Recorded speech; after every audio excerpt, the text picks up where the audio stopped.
अपने जो है वो आरटी एक्ट 2009 पर बात कर रहे थे, जिसमें अपने 2000 आरटी एक्ट 2009 पूरा कर लिया था। आज अपने आरटी एक्ट 2011 पर बात करेंगे। वो मुख्य मुख्य बातें मैंने आरटी एक्ट 2009 में बता दी, वही 11 में। अब इसको आप सिमिलर भी याद करेंगे, अपने इसको सिमिलर भी याद करके देखेंगे। तो ये है आरटी एक्ट 2000 क्या ये आरटी एक्ट 2011, जिसमें कितनी धाराएं हैं मैंने कल भी बताई थी आपको। कितनी धाराएं इसके अंदर? 29 कितनी धाराएं इसमें हैं? 10 भाग और 29 धाराएं।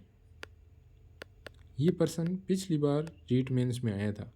आरटी एक्ट 2011 में कितनी 10 भाग और 29 धाराएं हैं। और आरटी एक्ट 2009 में आप बताएं कि कितनी धाराएं और कितने भाग हैं, कमेंट करके बताएं। तो ये आप वही है कि परिचय एसएमसी के प्रभाव भाग 3 है। फ्री व कंपलसरी एजुकेशन का अधिकार राज्य सरकार व स्थानीय प्राधिकारी के दायित्व भाग 4। भाग 5 में अध्यापक के उत्तरदायित्व, 6 में अध्यापक से संबंधित प्रावधान, 7 में पाठ्यचर्या व प्राथमिक शिक्षा की पूर्णता, 8 में परिवेदना को दूर करना, 9 में बाल अधिकारों का संरक्षण, 10 में विविध।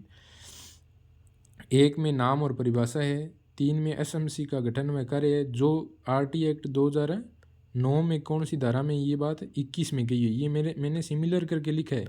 जो इम्पोर्टेंट है उसके आगे मैंने ये सिमिलर करके लिखा, आपको याद होना चाहिए कि आरटी एक्ट 2011 में तो दूसरे भाग में तीसरी धारा में ये बात कही है कि एसएमसी का गठन व कार्य बहुत ही इंपॉर्टेंट है।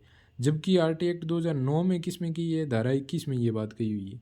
तो इस प्रकार आप सिमिलर करके भी इसको याद करें तो बहुत आसानी होगी। पहले अलग अलग याद करें आप, फिर सिमिलर करके एक एक्ट याद कर लें आप, चाहे 9 कर लें और चाहे 11 कर लें, और दूसरे के साथ सिमिलर कर लें।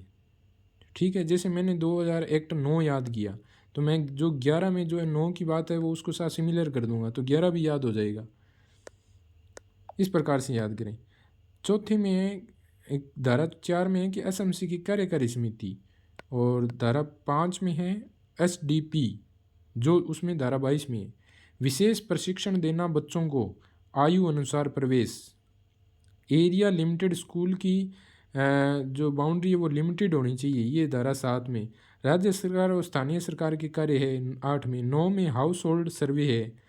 10 पर 25% आरक्षण जो उसमें धारा 12 में है। 25% व्यय सरकार द्वारा होगा। एज प्रमाण पत्र धारा 14 में और उस यहाँ 12 और उसमें 14 में था। प्रवेश अवधि यहाँ 13 में और वहाँ धारा 15 में थी। विद्यालय मान्यता 14 में, मान्यता रद्द 15 में। फिर भाग 6 अध्यापक से संबंधित प्रावधान ये इतने हैं 16 से लेकर 21 तक। 16 में टीचर के लिए अर्हताएँ जो उसमें धारा में 23 में थी, 9 वाले में। क्वालिफिकेशन में छूट है, अर्जित करने में 5 वर्ष न्यूनतम समय है क्वालिफिकेशन अर्जित करने में। वेतन भत्ते 19 में है। अध्यापक के कर्तव्य बहुत ही इंपॉर्टेंट है, इसमें धारा 20 में और उसमें 24 में थे। छात्र शिक्षक अनुपात इसमें 21 में और उसमें 25 में थे। 22 में शैक्षिक प्राधिकारी, 23 में पूर्णता प्रमाण पत्र, 24 में अध्यापक शिक्षक शिकायत निवारण, 25 में बालकों की शिकायत निवारण, 26 में राज्य बाल संरक्षण आयोग, 27 में आयोग का कार्य करने का तरीका, 28 में सलाहकार आयोग, 29 में अन्य शंका का निवारण।